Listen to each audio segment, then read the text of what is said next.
Hey everyone, welcome back to the Ball and Breakfast Podcast. I'm Patrick, alongside Wayne as usual.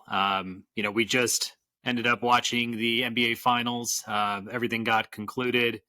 Jokic and the Nuggets went over on the Heat at home in 5 games. What a series! It did have a lot of ups and downs, even considering its shorter length.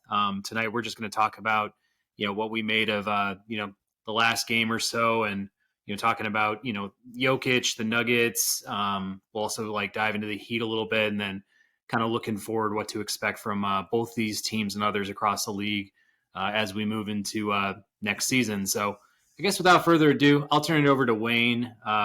Wayne, what did you think of, let's maybe say games 4 or 5, just winding down on the finals and Jokic's performance overall? Yeah, thanks, Pat. Well, first off, I think you called 5 games, if I'm not mistaken, and I called 6. So I think you're the winner here for all that. So kudos to you for picking that. I hope you put money in there and everything. Put it for the college savings account. So, uh, but I mean, I think we saw exactly kind of what maybe you were thinking of just the sheer dominance that the Nuggets are playing. They're just playing at an entirely different level from any other NBA team, I think, this season. They were also just healthy. That's been the biggest thing from Porter Jr., right, and Jamal Murray just not being healthy these past couple seasons, that Jokic has won the MVP. So, and then with regards to Jokic, just played that MVP level, brought his A game. Oftentimes you'll see some NBA players, some superstars, right? Maybe they're not bringing that same level towards the NBA playoffs. Think of the Hardens of the world, right? Just not being that same player that they are in the regular season against high level competition. Maybe they don't have the right team against them. Maybe they don't have championship like team aspects, the missing pieces there. But the Denver Nuggets completely showed their physicality, prowess over the Heat. They just had a larger front line. I think we both called that out with Aaron Gordon, who had an amazing series. And then, Porter Jr. definitely had a good series.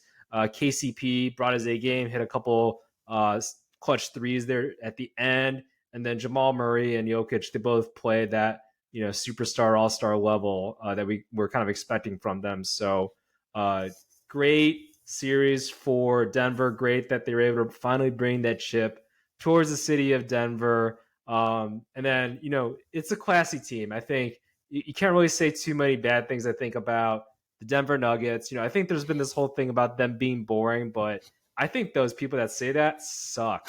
Like, this is great basketball. I don't know how you can say that this is a boring basketball. I think that's your common person, like one-dimensional thinking basketball person, a casual fan, right? But I guess people like us, where we watch basketball, we play the game, we love it, we know the game.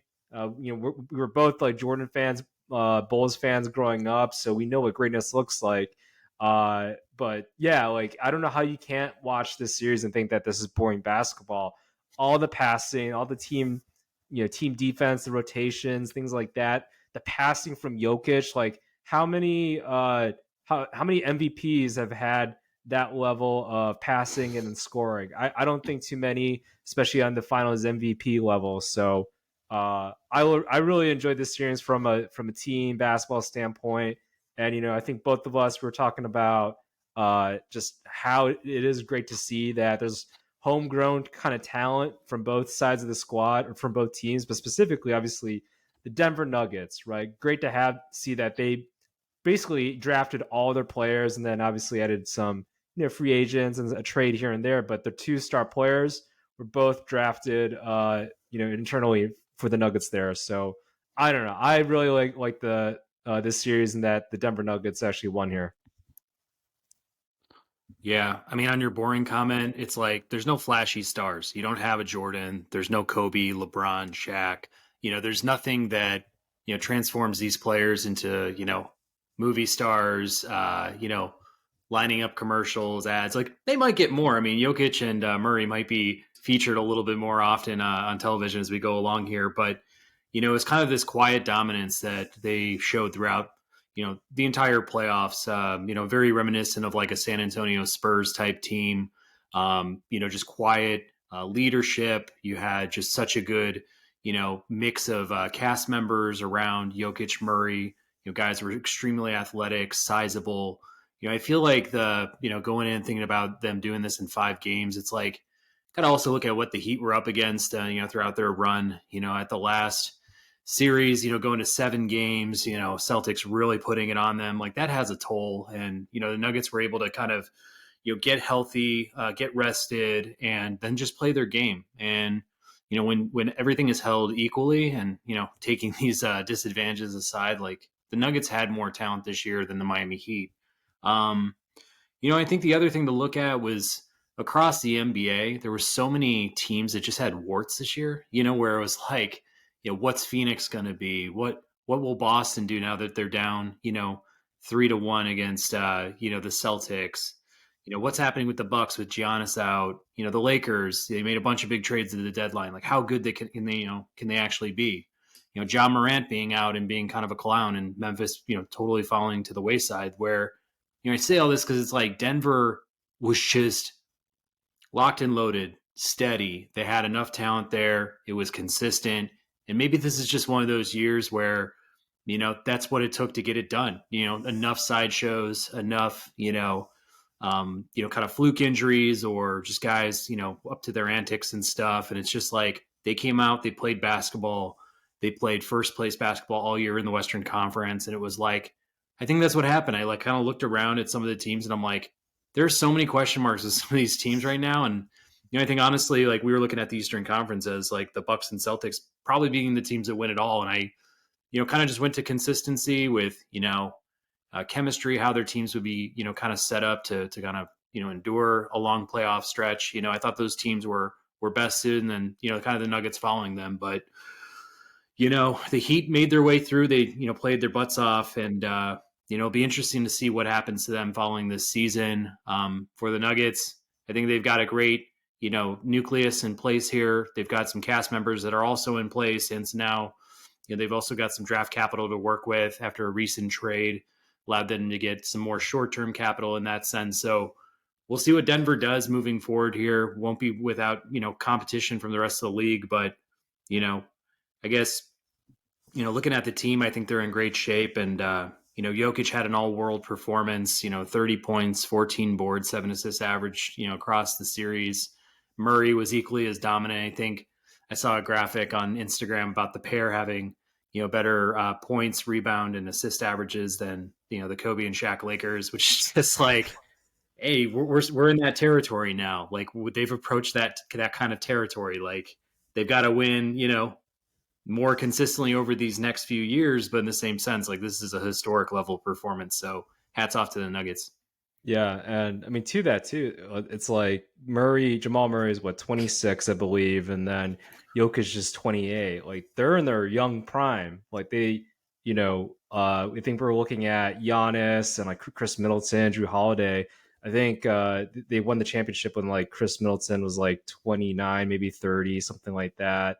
I think Giannis is like also 28, and this was what 2 years ago. I think they won now. So so basically, what I'm saying is that they're still young and they're going to be thriving. And then how their team is built, they're built for the long term. This isn't some sort of we're just going to bring a bunch of veteran talent that are only going to be here for like 1 or 2 years, if that. Right?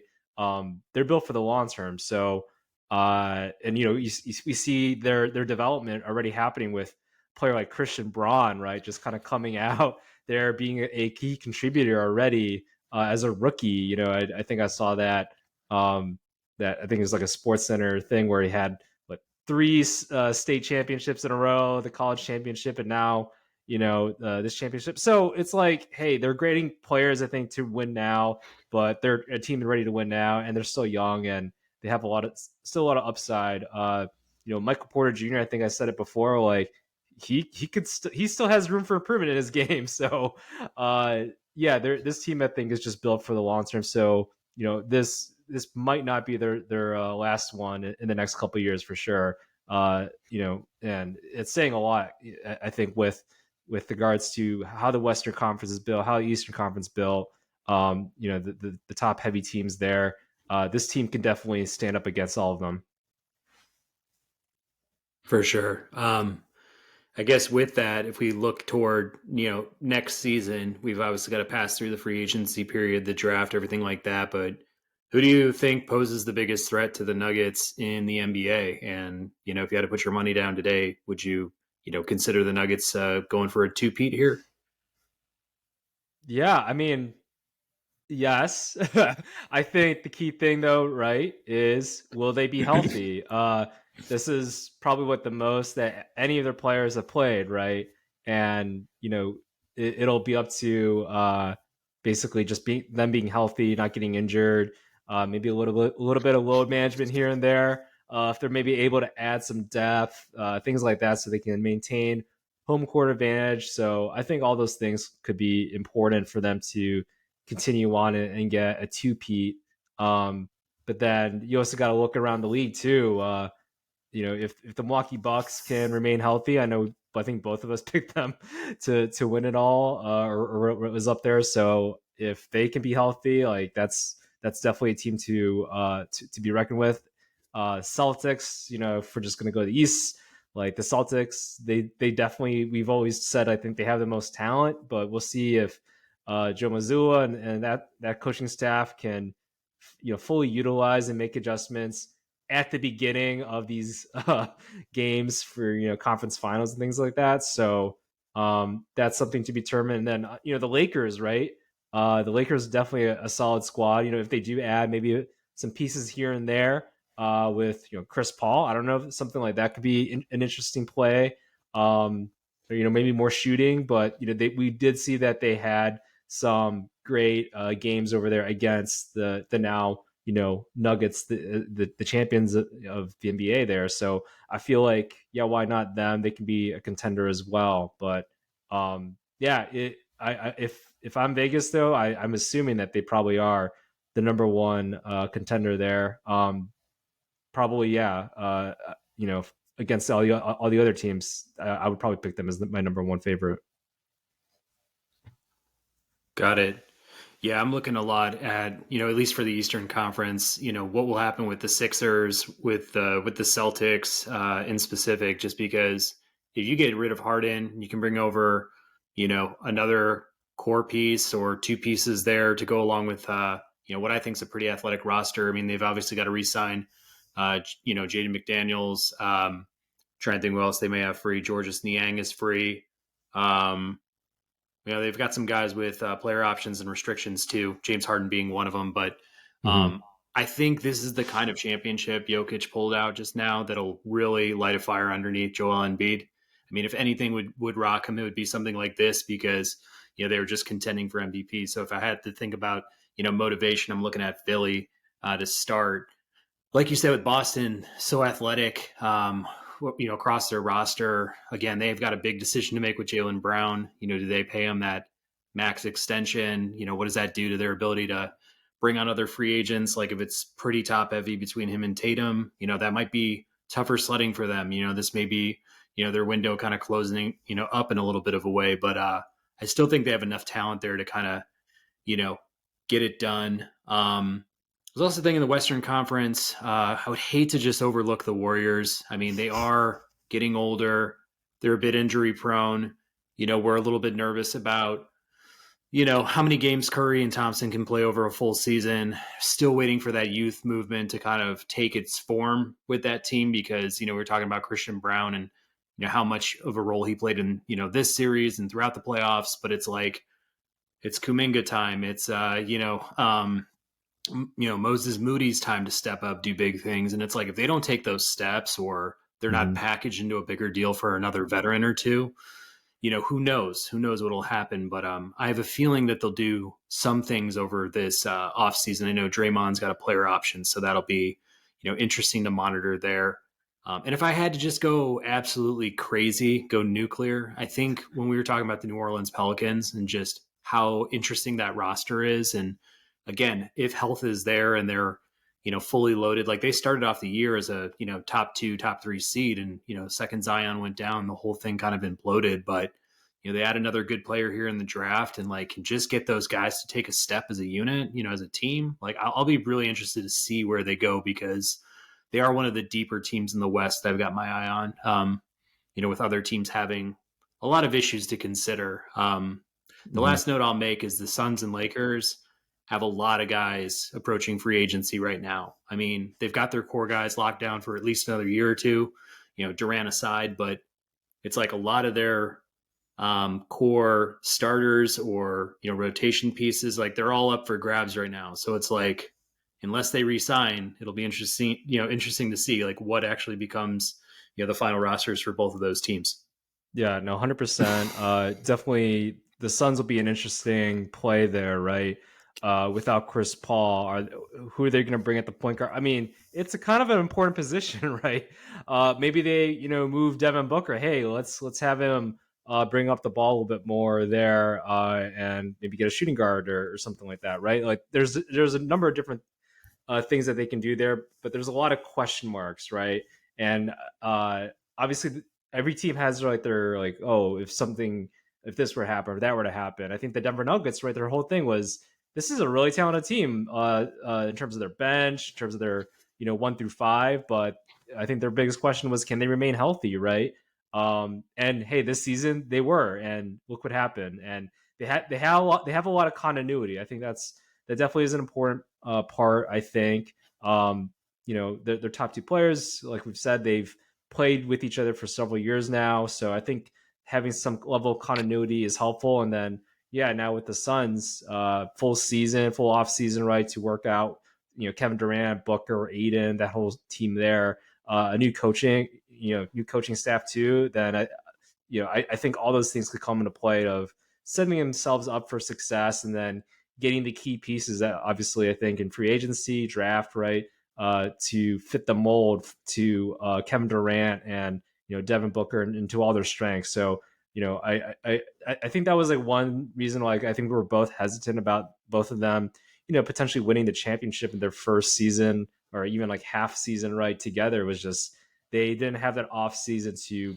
build that chemistry, but then also having the front office to actually build the entire squad for entire season to nurture. And similar thing I think with the Lakers too, right? With trading Westbrook and getting D'Angelo Russell, just making sure that they have some level of continuity there. So I think both those teams will be interesting to see what happens to them this offseason and next. For sure. I think, yeah, what was it?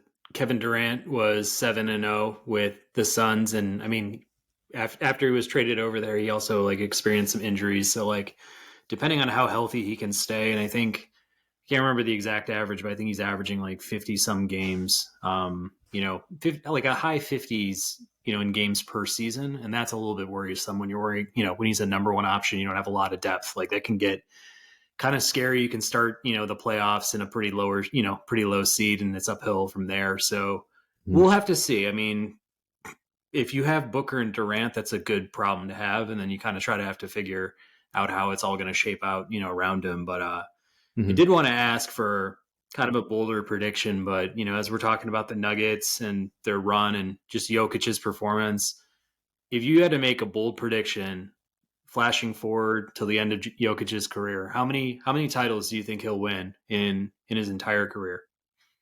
Man, that's a great question. With the Rockets, or not Rockets, with the Nuggets, right, and how they're set up, I think potentially, if they're able to keep Porter Jr. and Jamal Murray, which I think they can in today's NBA, you can definitely do that and draft, get some decent free agents at a good price here and there, especially if they can kind of have this continuity of championship contenders. Then some talented players would want to play with them, and they play a very team friendly basketball, similar to the Spurs or the Warriors, right? I feel like with passing, dribbling, shooting, like all of the players can kind of do that. So I feel like that's a good attraction for those players. I mean, the downside is, I guess, they are in Denver, they're not in LA, right? But at the same time, we see that their organization is able to add in talent and, via trade, like what they did with Aaron Gordon, right? Bring in free agents like they did, um, you know, uh, with their basically their entire bench, I think, right? So with Green, Brown, right, and Brown as well with their draft too. So I think I'm gonna go four. I'm gonna go four. I think.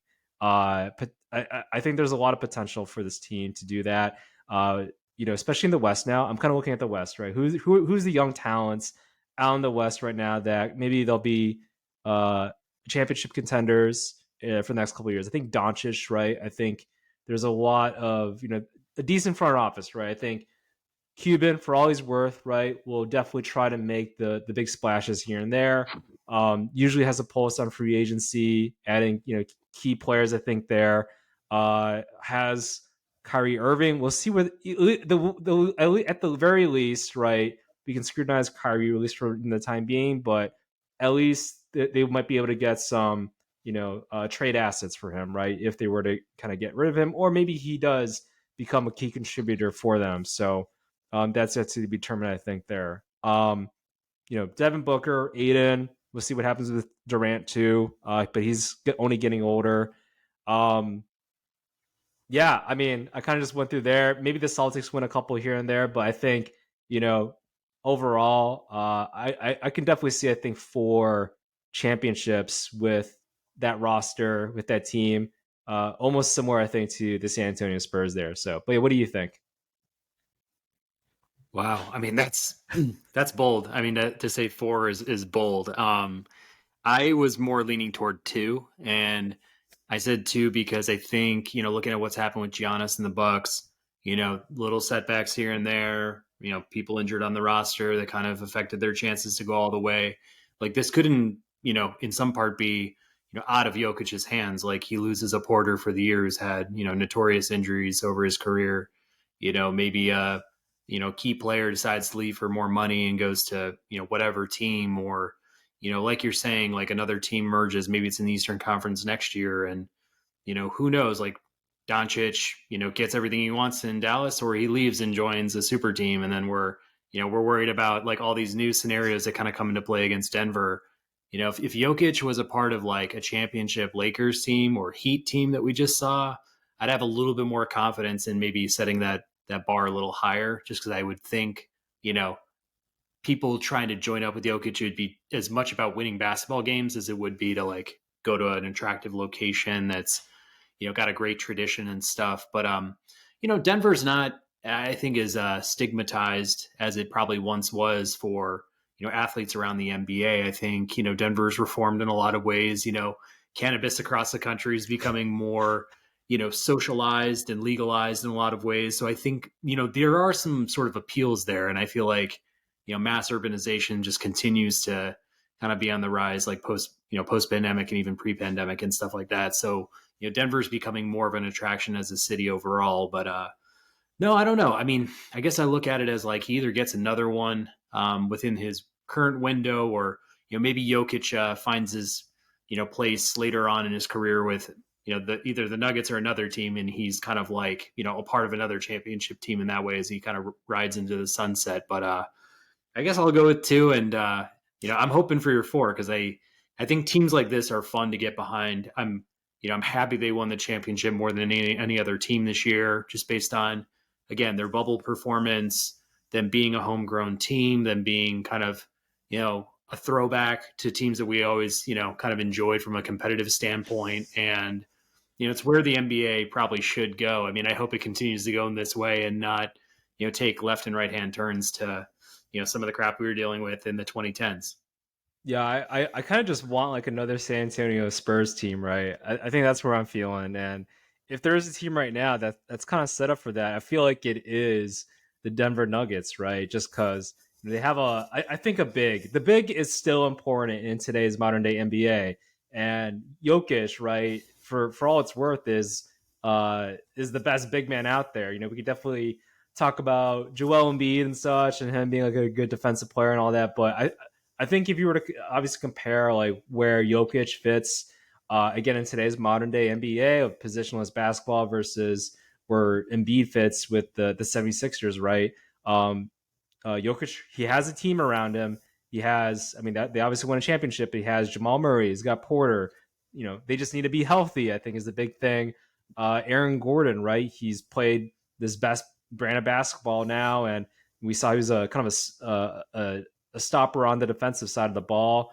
And then some good coaching too, I think, with Mike Malone and everything he's been able to do there. So I don't know. I feel excited and bullish, I think, on the Nuggets.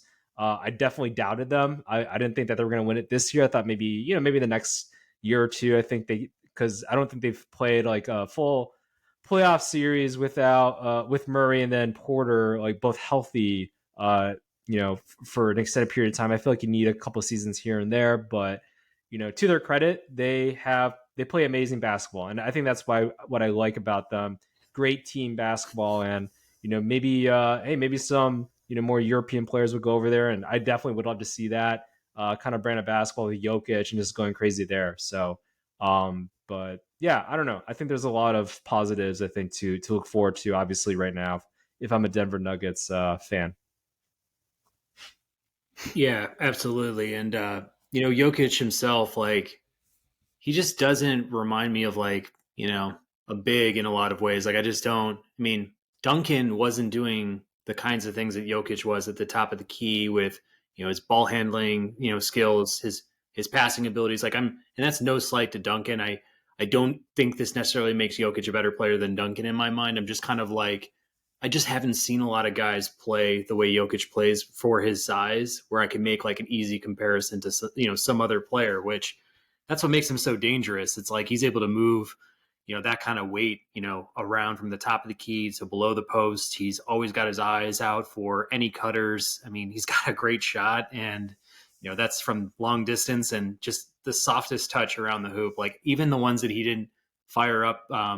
They went in for switches, like they'd hit rim and they just roll right in. It's just like every time I feel like he had that soft touch and just got him, easy buckets and stuff. So yeah, I mean, he's got the kind of game that is like it's like it's timeless, not timeless in a way, but it's like it's going to be sustainable. It's not like if we looked at LeBron, pre I would say development of like a real 3-point shot or like a real consistent jumper, Right. like you kind of worry like a Derrick Rose type, his wheels, go, poof, and like he's a different player now, or Russell Westbrook in a lot of ways. It's like, Yeah. I feel like Doncic is very similar, like so skilled, and he's got the size and he's got, some pretty good athletic ability as well. But we'll just have to see. Be interested to see what happens in the future here as we kind of move forward. But yeah, if you're putting your betting odds down today, it's like you look at the core rosters for a lot of these teams that were in the playoffs this year, and it's like there's Yeah. no better place to start than the Denver Nuggets, in my opinion, too.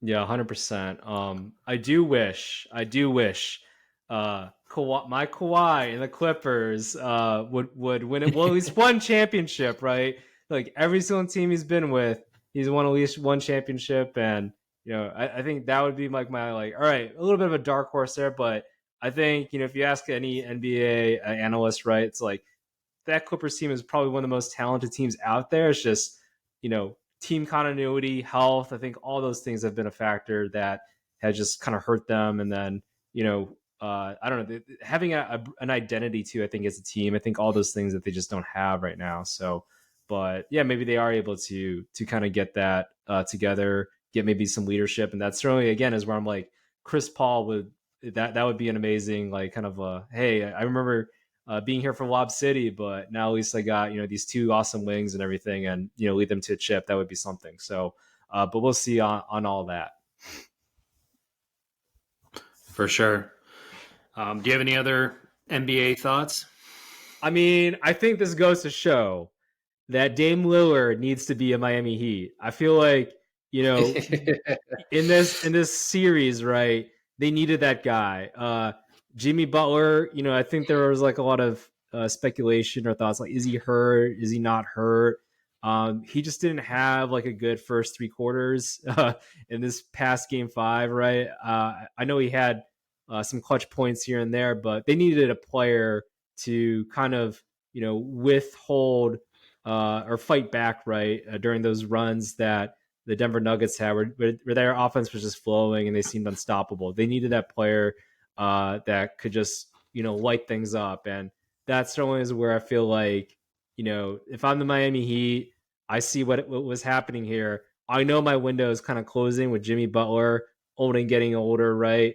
Uh, I gotta pull the trigger on Bam. Sorry, Tyler Hero. You can look all stylish and everything else we're in Portland, but we need to bring Dame time over here. So I mean, there's got to be some petition going on to bring Dame time to Miami.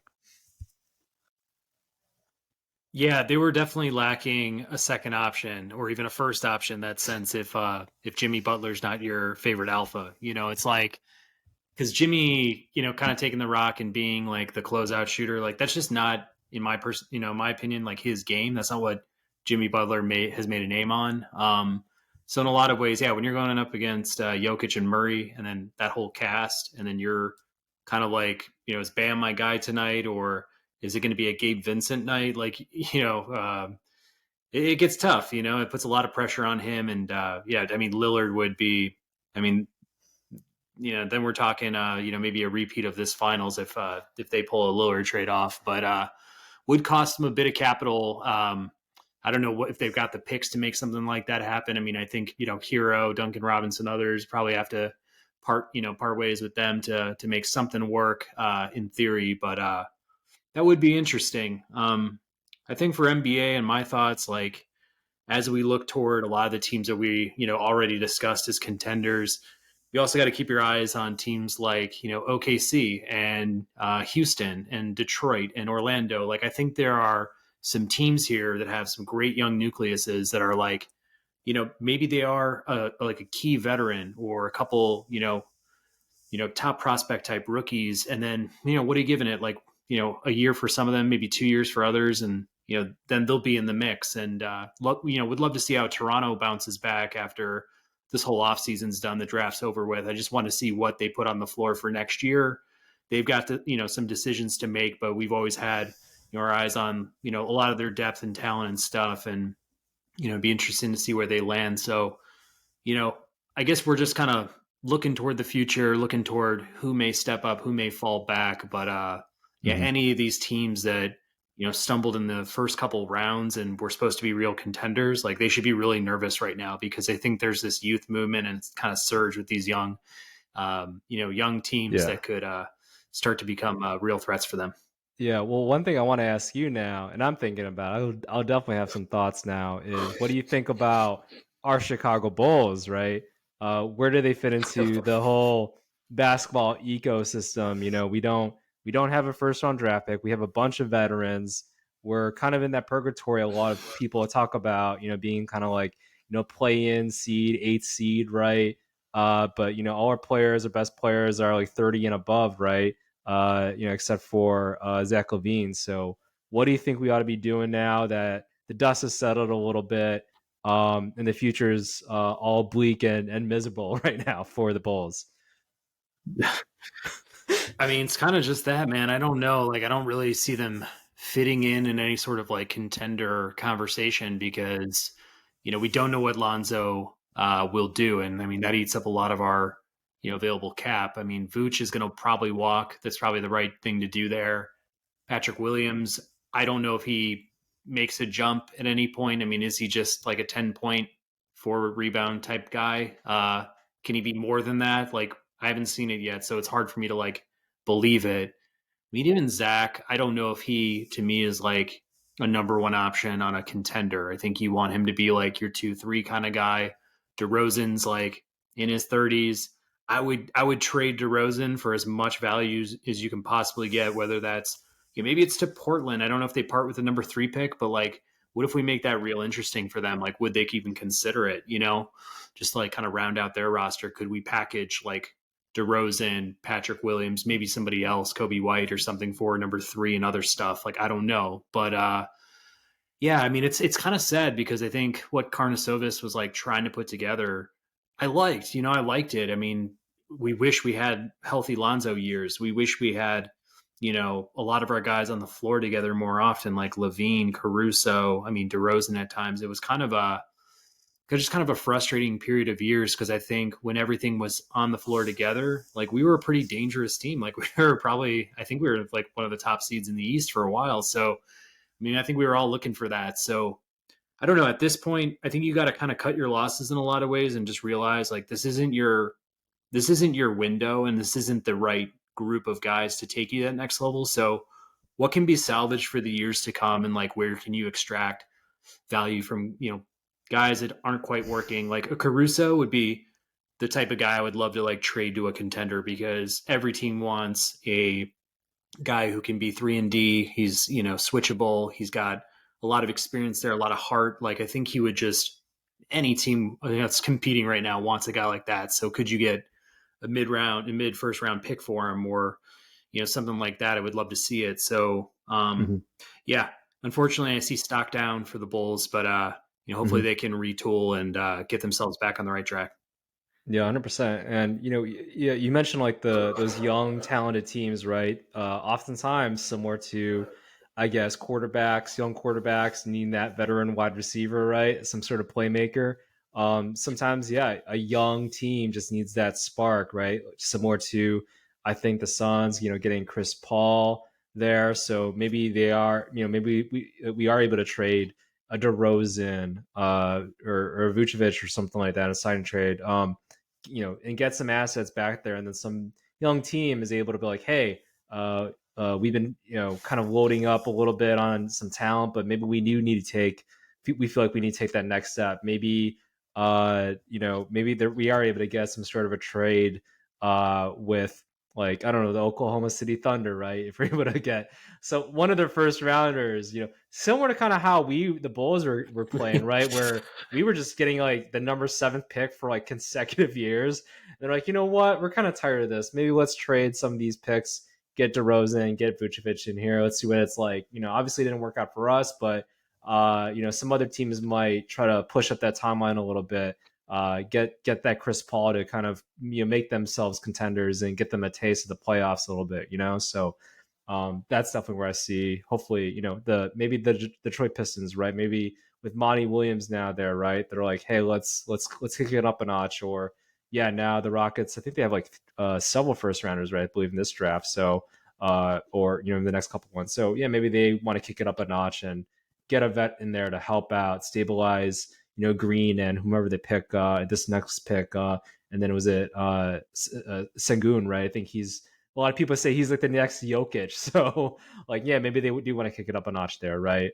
So I don't know. Yeah. But I definitely think they ought to just blow it up right now. Yeah, and they got to draft better. I mean, when you're not handed the number one pick and you're able to just grab Derrick Rose or other types, it's like you Mm-hmm. really got to roll up your sleeves and start, executing on some of these picks because it just has felt like that's been a complete wasteland for us if we hadn't already traded the pick. So it's like, Kobe White, Dalen Terry, Patrick Williams in a lot of ways. I mean, I feel like we need to, we can't just swing on big, mid tier to big free agents and expect that to be like our recipe because we're not going to be able to compete with teams that are drafting these all stars and like grooming them and then supplementing them with the right talent too. So yeah, it's a tough one, and we're also Chicago White Sox fans, so we deal with the same ownership, and it's like it is very frustrating to have two organizations we love so much to like be run by a similar guys. So that just always kind of gives me some doubts of whether or not they're going to you know push the agenda a little bit once you start reaching that cap, and like will they go into any sort of luxury territory? Like just the Bulls seem to be very much against that, and that makes it very hard if you're trying to play the free agent game. Yeah, no, I agree. I think that's the tale as old as time, right? I think that was like a subplot of I think the Emmy winning Last Dance, right? So I feel like that definitely is something towards the franchise. But hey, if we can get another Michael Jordan out there for for what it's all worth, then that would be great. But I think that's a 1 in a million, right? So until next time there. Right. just start using all of our picks on Serbians and Croatians and just hope we land a Doncic or a Jokic in some way and like just Yeah, go that route. So it seems to be applying some working. OKC Thunder tactics there. Seems Yeah, to be working, right? So I for mean, hey, sure. there's a couple players in this draft, so maybe we take swings on there, you know. So yeah. No doubt. Well, yeah, I guess that's a wrap for basketball tonight. Wayne, do you have any final thoughts? Yeah, let's talk about buffets. I love buffets. I worked at at a Chinese buffet. I was a busboy there. It was like one of my, it wasn't like my first like job, although I was kind of paid underneath the table cash and all that there and some tips. So, but I always kind of had my own strategy of utilizing buffets. I think my like first rule of buffet is I only drink water. I think you don't want that soda to fill you up. With all the carbonation, all the gas and everything. I feel like with buffets, you got to just drink water. You're not going to a buffet to drink Diet Coke or to Coke or whatever. Just fill yourself up. No, you get some water so you can eat as much like crab legs. So you can eat as much. I don't know if they got some fish or pizza or whatever, right? That's what you're going to buffet for. It's all you can eat. It's not all you can drink, right? So go to just drink water. It was like my rule number one there. And then yeah, don't load up on rice, especially if it's a Chinese buffet. I think that was another one. But those are a couple of my rules. I don't know if you got rules, Pat, but would love to hear your experiences with buffets. Do you have any rules? If so, what are they? And what do you usually go for and like at buffets?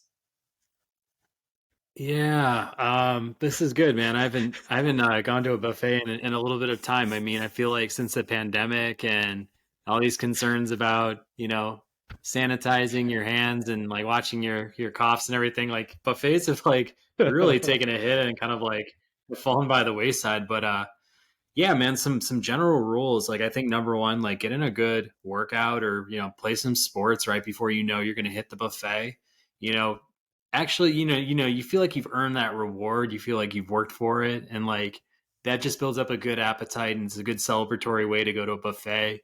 I always feel like when I was younger, most likely back in the 90s, early 2000s, we'd go to Old Country Buffet and stuff, but it would always come after like baseball games and stuff like that. So my buddies and I would play like whether it's like kind of street ball or whether or not we had a real baseball game, like that would always be a great spot to hit up afterwards. So number one, get a good workout in so you feel like you've earned it, you've deserved it.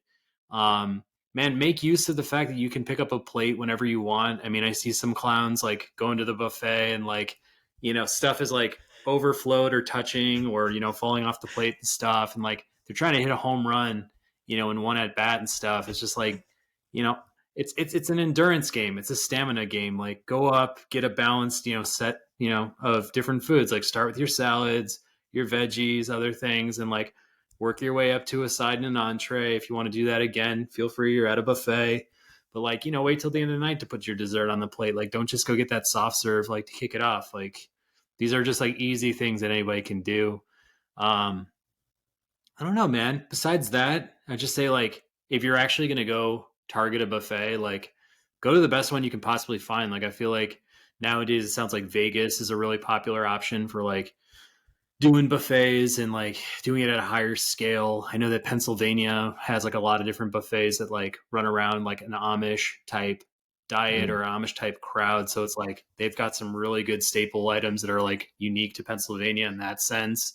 I also know for barbecue, you can go to a lot of spots that will just do like all you can eat barbecue. I had a few favorites in South Carolina when I was going to school there in Columbia. Little Pig's Barbecue, the Palmetto Pig, it was awesome, man. We just like go in, wings, ribs, pulled pork, you name it, all the sides, mac and cheese, like just a lot of soul food and stuff, and banana pudding and other things for dessert. So it was just like, I don't know, man. You'd feel stuffed and bloated and all that good stuff, but like totally worth the venture.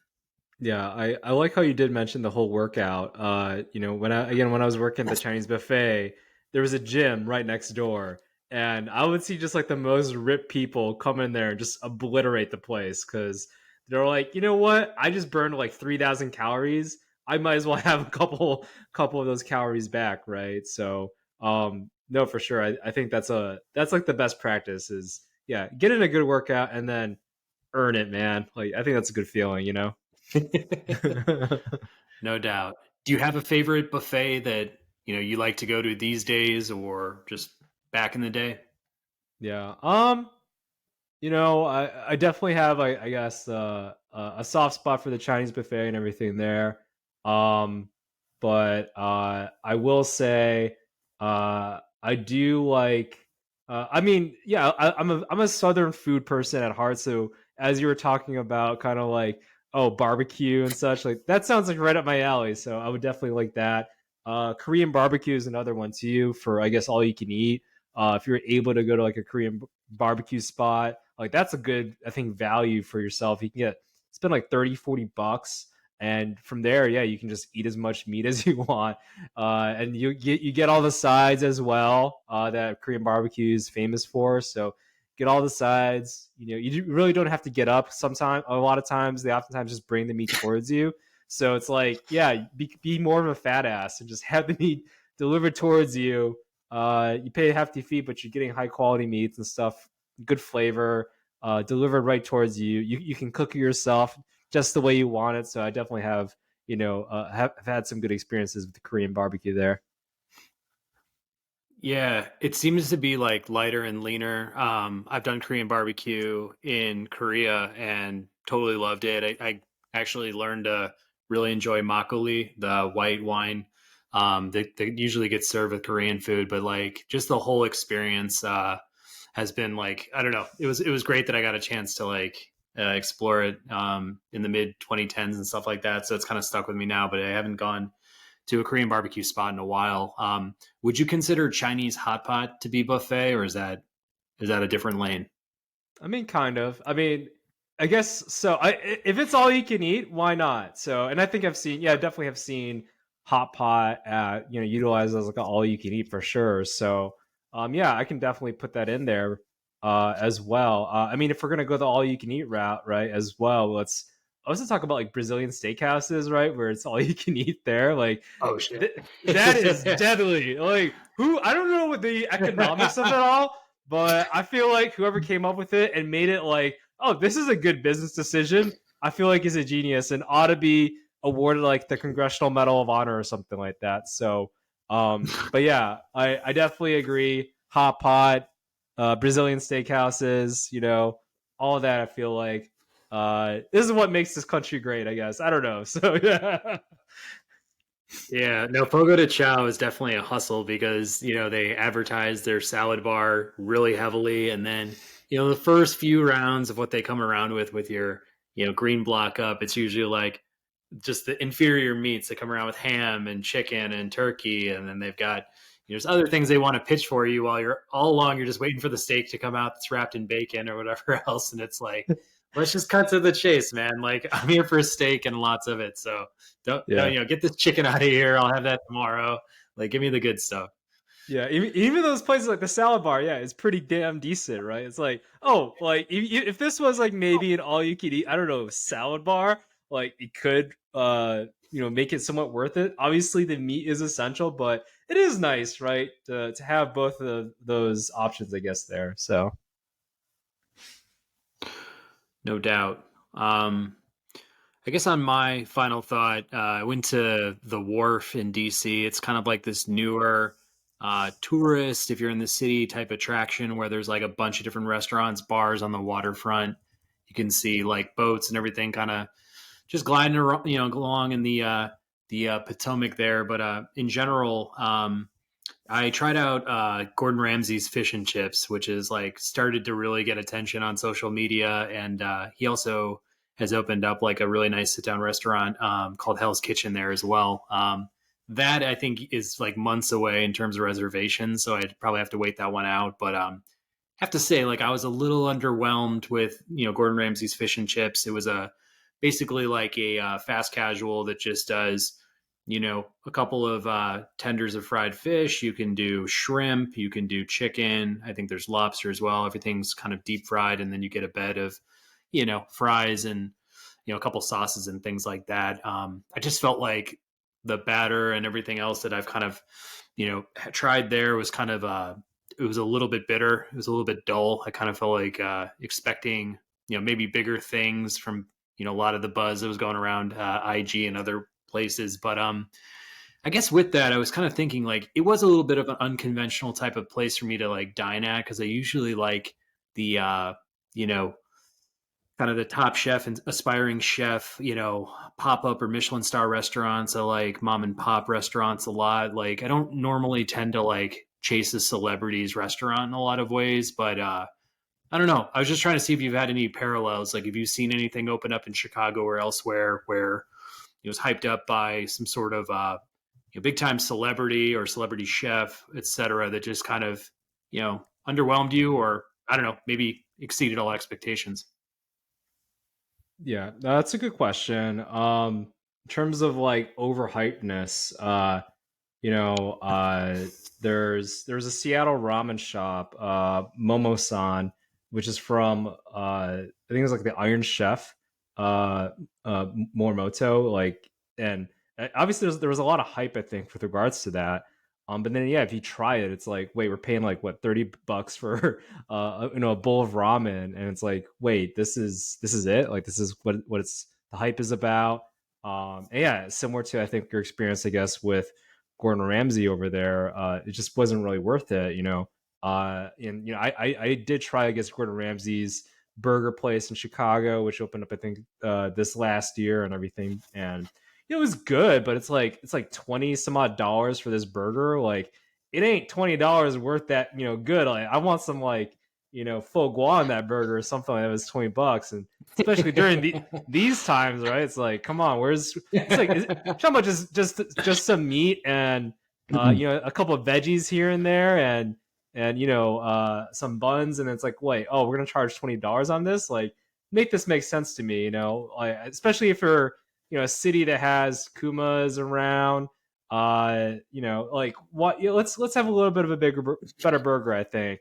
So, but obviously it has the hype of the Ramsey, has the hype of Iron Chef Morimoto. So for the ramen spot in Seattle, so I guess there's some allure there, but in the end of the day, like, there's a lot of great mom and pop shops out there, or local restaurants, right, that deserve, I think, your business. It can really holds up. If you were to do like a blind taste test, like, I think those will win like 9 out of 10 times, right?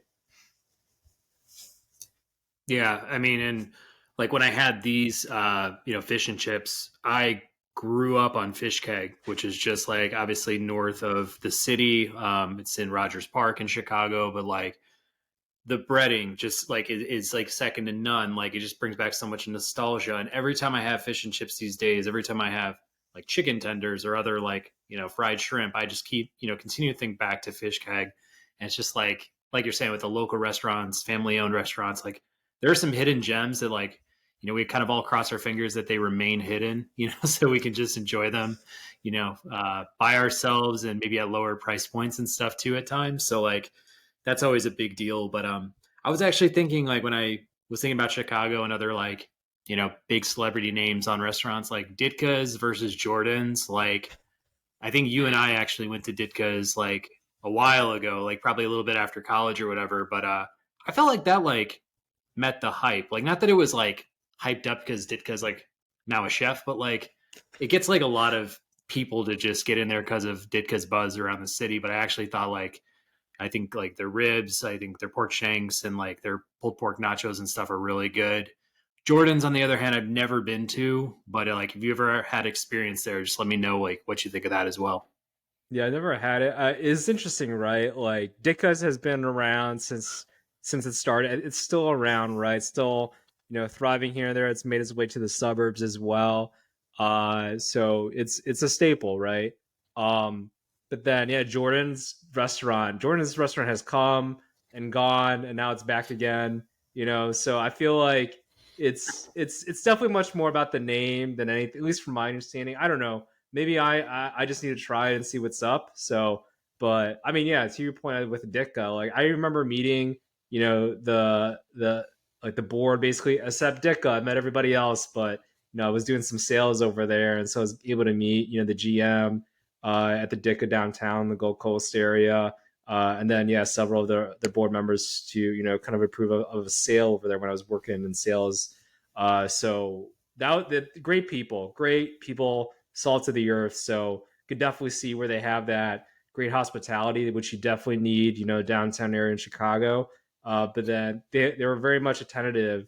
So you can definitely see, how that kind of goes into their meats, their preparation, their staff, the chefs and wait staff. Like it's top notch. So I definitely have a good feelings towards Dicka burgers too. That's a good burger. I would definitely go to Dicka's burger, 9 out of 10 times, and Gordon Ramsay's burger for sure. So but yeah, I think that's a good spot. As well. And then I know what Shula's, right? I think in the East Coast a little bit. I know that's a big spot too. Kind of like the Dicka equivalent, right? So just a couple of shout outs there. But yeah, there's too many good restaurants, I feel like, to just go to the celebrity name, because we don't have any attention spans anymore. It's like, let's go to the celebrity person's name over there. One, I don't know if you ever tried Mr. Beast Burger. I don't know. It tastes like a casual burger, like from McDonald's or something like that. Nothing too special, but apparently they're just like killing it. Like, and they're I think they're predominantly on the DoorDashes and stuff like that, Uber Eats, but now I think they're opening up their own brick and mortar as well. So, but I don't know. It's just a burger. It's okay. It's decent, but I'm not gonna like go out of my way out of that and put in the top 10 burgers of all time. But it is nice. I guess it is just a couple presses the button there and they'll deliver it to you. Yeah, I have seen it on like DoorDash and the other food apps and stuff, but like I've never gotten it. And I think Guy Fieri also does a similar type of pop up across at least Northern Virginia and stuff. But like whether or not it's pinned to an actual physical restaurant or location, like they're doing some stuff behind the scenes, I guess, through these food apps that I don't really understand, but I haven't ordered from either of them. So it might continue to stay that way until I know that they're planted on the ground somewhere and I could try it. In other ways. But yeah, man, sounds pretty good. I guess like, the hype over a certain name is not always real. Don't know if I even went there because of that, but I just had heard a lot of people raving about how good these fish and chips were, and they really just weren't that great. So like, just caution that everybody out there about buzzy hype that goes around IG and Facebook and other places that just really don't live up to what they probably should be. Yeah, no, I feel like, to make it full circle, it's kind of like this whole Jokic thing, right? Like, Jokic is like your mom and pop restaurant, right? But then I guess everybody wants the LeBron or the Curry, right? In the NBA Finals. Like, it doesn't always work out that way. And that's okay. It doesn't mean it's a shitty product. It means sometimes you suck and you don't have an attention span. So that could honestly be it. So Jokic, family-owned burger shops, shout out to y'all. Yeah, I definitely pulled a LeBron last weekend, so I'll be more thinking Jokic style, I guess, going forward. But yeah, in any case, fun to wrap up the NBA season this year. Looking toward what's coming, I think Wayne and I will be conducting a couple more drafts in a different array of ways, and then we're also probably going to review free agency here pretty shortly. If you're on YouTube tonight, give us a like, subscribe, leave us a message. We love the comments. It makes our show better, not only for the content, but also for audio, video. Like we've gotten a lot of good comments in that sense. Follow us on Google, Spotify as well for podcasts. And then we're also on Instagram at Ball and Breakfast. Follow us there and keep up with our stories and reels and stuff. But, with Wayne, I'm Patrick signing off for the Ball and Breakfast podcast.